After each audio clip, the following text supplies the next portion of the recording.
Hallo und herzlich willkommen to the Goethe-Institut's Exposure Film Series. My name is Reka, and I have the pleasure of welcoming you to the second movie in this series, Julia Langhoff's directorial debut, Lomo, The Language of Many Others.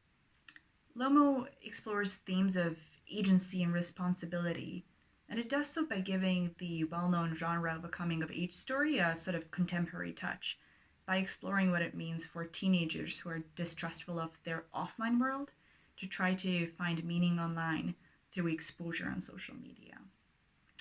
The story follows Carl, a privileged white teenager from an affluent neighborhood in Berlin, who is suffering, well, both from being a teenager, but also of having really superficial parents and leading very superficial lives, and accordingly has a bit of Baudelarian spleen. And Carl works through these feelings of dissatisfaction and distrust through his rebellious online blog, the titular Lomo, The Language of Many Others, where he posts snippets from his life for an international audience. Now, his videos aim to elicit outrage. He sort of blends the public and the private, and he aims to uncover the pointlessness and the meaninglessness of the world as he sees it by posting increasingly private and increasingly scandalous videos online.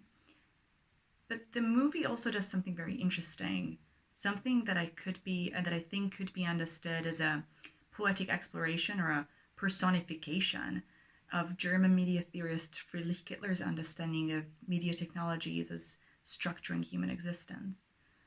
Structuring human existence through sort of framing from what perspective humans understand the world, but also through framing what we understand as truth and how we produce knowledge.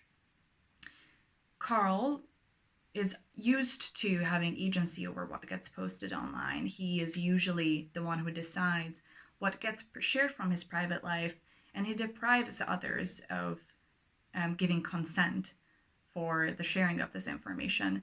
In fact, he seems to quite enjoy depriving others of the agency to decide whether private information from their lives gets posted online. But after an affair with a fellow student turns particularly sour and he becomes really unmoored, he decides to give agency over to his viewers or to the people who are following his blog. What follows becomes a sort of an exploration of the dangers of trying to escape responsibility for one's life, but also of the dangers of depriving others of agency over their own lives. And ultimately, the movie shows sort of a realization that you cannot escape responsibility for for yourself, neither in the online nor in the offline world. With that, I hope that you're going to enjoy the movie. I wish you a pleasant viewing experience. Danke und tschüss.